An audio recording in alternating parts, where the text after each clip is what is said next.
అలానే మిస్సెస్ రావు అమెరికాలో ఊహించినటువంటి పరిణామాలు చోటు చేసుకోబోతున్నాయి. మరోసారి ఎప్స్టీన్ ఫైల్స్ అనేవి తెర మీదకి వచ్చాయి.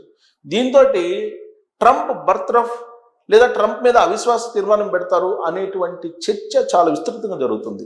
అమెరికా రాజకీయాల్లో ఎప్స్టీన్ ముసలం అయితే కొనసాగుతూ ఉంది. ఇదంతా ఒక ఎత్తు అయితే ఆల్ ఆఫ్ సడన్గా అమెరికా పాక్షికమైనటువంటి షట్డౌన్లోకి వెళ్ళిపోయింది. కొన్ని డిపార్ట్మెంట్లకు సంబంధించిన ఉద్యోగులకు జీతాలు ఇవ్వలేని పరిస్థితి వచ్చేసింది. దీని ప్రభావం రాబోయేటువంటి రోజుల్లో భారతదేశం మీద, ప్రపంచంలో ఉన్న అనేక దేశాల మీద పడేటువంటి అవకాశం ఉంది. షట్డౌన్ అనగానే ఖచ్చితంగా మళ్ళీ బంగారం, ఇంటి రేట్లు పెరిగేటువంటి అవకాశం ఉంది.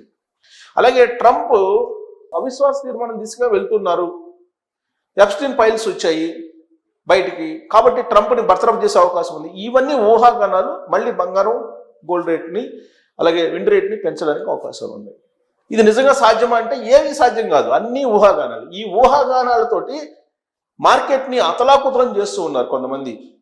ఇదంతా పెద్ద మాయ, పెద్ద గ్యామ్లింగ్ చేస్తూ ఉన్నారు అంతర్జాతీయంగా అలాగే జాతీయంగా కూడా. ట్రంప్ నవంబర్లో మధ్యంతర ఎన్నికలకు వెళ్ళబోతున్నారు. ఈ లోపుగానే వీలున్నంత వరకు ట్రంప్ని రాజకీయంగా డెమోక్రట్స్ అలాగే రిపబ్లికన్స్ కూడా కొంతమంది ఆయన ఇమేజ్ని డ్యామేజ్ చేసేలాగా ఈ ఎప్స్టీన్ ఫైల్స్ని హైలైట్ చేస్తూ ఉన్నారు. ఇప్పటికే ఆయన గ్రాఫ్ పడిపోయింది. గతంలో ఎప్పుడు అమెరికా అధ్యక్షుడికి ఇంత తక్కువ వ్యవధిలో గ్రాఫ్ పడిపోలేదు, కానీ ట్రంప్కి మాత్రం గ్రాఫ్ పడిపోయింది. దీంతో ఇప్పుడు ఎప్స్టీన్ ఫైల్స్ తెర మీదకి మరొకసారి రావడం అనేది గందరగోళం పరిస్థితుల్లోకి నెట్టేస్తుంది అమెరికాని. షట్డౌన్ అనేది మరొకటి ప్రమాదకరమైనటువంటి పరిస్థితి. ఈ రెండు వెంటాడుతున్నాయి అమెరికాని. ఈ నేపథ్యంలో డాలర్ ఏమవుతుంది అనేది స్పష్టంగా తెలియట్లేదు. ఇన్ కేసు డాలర్ వాల్యూ పడిపోయింది అనుకోండి, బంగారం మళ్ళీ పెరిగే అవకాశం ఉంది. సో ఇప్పుడు ఇంతకీ ఎప్స్టీన్ ఫైల్స్ కారణంగా ఇతను బర్తరఫ్ అయ్యేటువంటి అవకాశం ఉందనంటే, గతంలో ఇలాంటివి బయటకు వచ్చిన కారణంగా అమెరికా అధ్యక్ష పదవి నుంచి తొలగిపోయినటువంటి సందర్భాలు ఉన్నాయి కొన్ని. మరి అవిశ్వాస తీర్మానం ఇప్పుడు ట్రంప్ మీద పెడతారంటే పెట్టే అవకాశం కూడా లేకపోలేదు.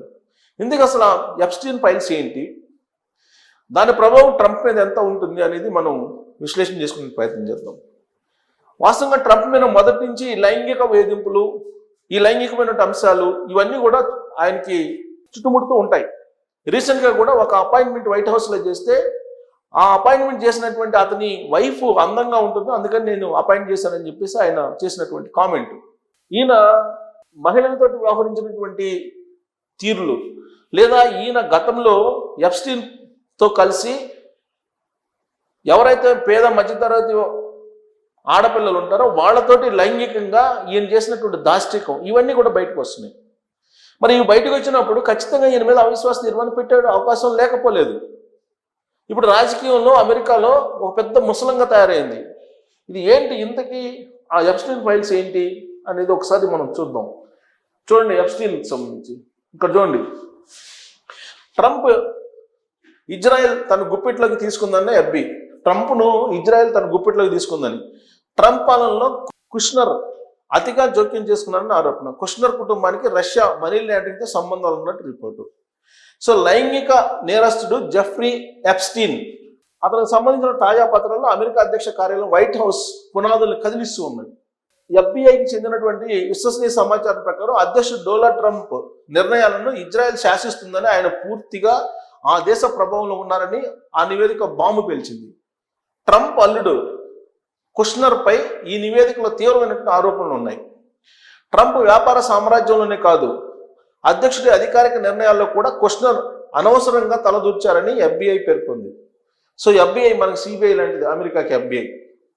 కుష్నర్ కుటుంబానికి రష్యా నుంచి అక్రమంగా వచ్చే నిధులతో సంబంధాలు ఉన్నాయని, అలాగే అతివాద జియోనిస్ట్ నెట్వర్క్ అయిన చబాద్తో లింకులు ఉన్నాయని ఆరోపణలు చేశారు. సో ఇవన్నీ కూడా తీవ్రమైన ఆరోపణలు. యాక్చువల్గా రష్యా ప్రమేయంతో, రష్యా అందించినటువంటి సహాయంతో ట్రంప్ గెలిచాడు అమెరికా అధ్యక్షుడు తొలిసారి, అలాగే రెండోసారి అనేది కూడా ఒకటి ఉంది. ఇప్పుడు ట్రంప్ అల్లుడికి విదేశాల నుంచి వచ్చేటువంటి డబ్బులతోటి, రష్యా నుంచి వచ్చేటువంటి వాళ్ళతోటి సంబంధాలు ఉన్నాయని చెప్పేసి ఎఫ్బిఐఏ పేర్కొంటుంది. కేవలం రాజకీయ నాయకులే కాకుండా ఎప్స్టీన్ తరఫున వాదించిన ప్రముఖ లాయర్ అలెన్ డెర్షోవిట్జ్ కూడా ఇజ్రాయెల్ గూఢాచార సంస్థ మొసాద్ ఏజెంట్గా వ్యవహరించారని నివేదిక పేర్కొంది. సో ఎఫ్బిఐ నివేదిక బయటకు వచ్చింది. ఇది ఇప్పుడు కలకలం సృష్టిస్తుంది అమెరికాలో. మేధావులను విద్యార్థులు ప్రభావితం చేసేందుకు మొసాద్ ఆయన వాడుకుందని FBI వర్గాలు చెబుతున్నాయి. కుష్నర్ తండ్రి గతంలో ఆర్థిక నేరాల్లో శిక్ష అనుభవించినటువంటి విషయాన్ని కూడా ఈ నివేదిక గుర్తు చేసింది. అప్పట్లో నేరం రుజువైనప్పటికీ ట్రంప్ తన అధ్యక్ష అధికారాలను ఉపయోగించి ఆయనకు క్షమాభిక్ష ప్రసాదించడం వెనుక ఈ ప్రభావిత శక్తుల హస్తం ఉందనే అనుమానాలు ఇప్పుడు మరింత బలపడుతున్నాయి. ఈ నివేదికపై వైట్ హౌస్ స్పందించాల్సి ఉంది. అయితే ఎన్నికల వేళ ఈ ఫైల్స్ బయటకు రావడం ట్రంప్ వర్గానికి పెద్ద తలనొప్పిగా మారింది. అంటే మధ్యంతర ఎన్నికలు హడావుడి జరుగుతున్నప్పుడు ఈ FBI ఇచ్చినటువంటి ఇది వచ్చింది. ఈ ఎప్స్టీన్కి సంబంధించినటువంటిది, అలాగే కుష్నర్ ట్రంప్ అల్లుడు సంబంధాలు రష్యాతో, ఇవన్నీ కూడా ఇప్పుడు ట్రంప్ని అతలాకుతలం చేస్తున్నాయి. ఏంటి ఎప్స్టీన్ ప్రకంపనలు అని చూద్దాం. ఇక్కడ చూడండి, ఎప్స్టీన్ ప్రకంపనలు దాని మీద ఒక కథనం ఏంటంటే, లైంగిక నేరగాడు జెఫ్రీ ఎప్స్టీన్ కేసులో కొత్త ఫైల్స్ విడుదల.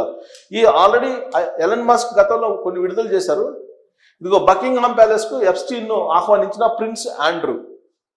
లైంగిక నేరాలకు పాల్పడి జైలులో మరణించిన అమెరికన్ ఫైనాన్షియర్ ఎప్స్టీన్ కేసు దర్యాప్తులో మరోసారి సంచలన విషయాలు వెలుగులోకి వచ్చాయి. తాజాగా విడుదలైన దర్యాప్తు ఫైల్స్లో అమెరికా అధ్యక్షుడు డొనాల్డ్ ట్రంప్, మైక్రోసాఫ్ట్ సహా వ్యవస్థాపకుడు Bill Gates, British billionaire Richard, Tesla CEO Elon మస్క్తో పాటు పలువురు ప్రముఖుల పేర్లు ప్రస్తావనకు వచ్చాయి. అయితే ఈ ఫైల్స్లో పేర్లు ఉన్నంత మాత్రాన వీరిపై ఎలాంటి నేరారోపణలు మోపలేమని అధికారులు చెబుతున్నారు.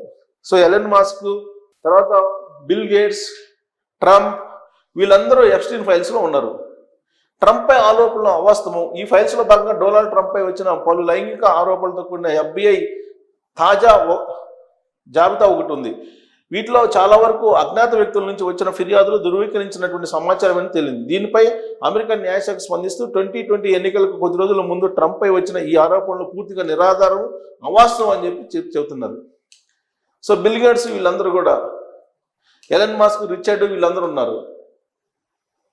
సో సరదాగా బ్రిటన్ రాజకుటుంబానికి చెందిన ప్రిన్స్ ఆండ్రూ బకింగ్హామ్ ప్యాలెస్కు విందుకు రావాలని ప్రైవేట్ టైం గడుపుతామని ఎప్స్టీన్ను ఆహ్వానించినట్లు ఈమెయిల్స్ ద్వారా తెలిసింది. ట్రంప్ క్యాబినెట్లో వాణిజ్య కార్యదర్శిగా ఉన్నటువంటి హోవార్డ్ ఎప్స్టీన్తో సంబంధాలు కలిగి ఉన్నట్లు పత్రాలు. మొత్తం మీద ఈ కొత్త ఫైల్స్ ఎప్స్టీన్ నెట్వర్క్లో ఉన్న శక్తివంతమైన వ్యక్తుల జాబితాను బయటపెట్టాయి.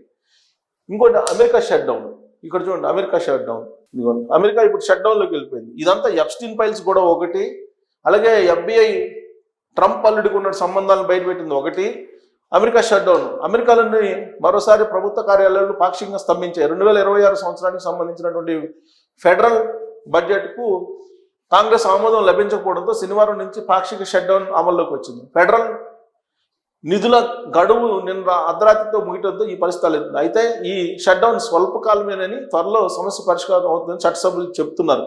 అయితే వాళ్ళు చెప్తున్నప్పటికీ కూడా ఈ ఫెడరల్ ఉద్యోగులకి జీతాలు ఇవ్వకపోవటం, ఇవన్నీ అమెరికా పరిస్థితుల్ని ప్రభావితం చేయబోతున్నాయి. మరి అమెరికా పరిస్థితులను ప్రభావితం చేస్తే మన పరిస్థితి ఏంటంటే దాని ప్రభావం ఖచ్చితంగా మన మీద ఉంటుంది. ఇండైరెక్ట్గానో డైరెక్ట్గానో బంగారం మీద కానీ, వెండి మీద కానీ, ఎగుమతుల మీద కానీ, దిగుమతుల మీద కానీ, లేదంటే ప్రతీకార సుంకాల మీద కానీ ఏదో ఒక రూపంలో మన మీద ప్రభావం ఉంటుంది. కాబట్టి అమెరికా పరిస్థితి బాగుందా లేదా? ఎప్స్టీన్ ఫైల్స్ బయటకు వచ్చాయి.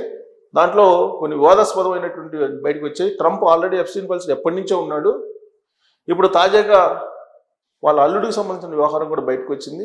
పూర్తి ఇజ్రాయెల్ కన్సర్న్లలో ట్రంప్ నడుస్తున్నాడని ప్రచారం జరుగుతుంది. ఇంకోవైపు మధ్యంతర ఎన్నికలు జరుగుతున్నాయి. ఇలాంటి పరిస్థితుల నడుమ అమెరికా ఆర్థిక మాంద్యంలోకి వెళ్తే మన పరిస్థితి ఏంటి అనే దాని మీద మీరు కామెంట్ చేయొచ్చు. Thank you.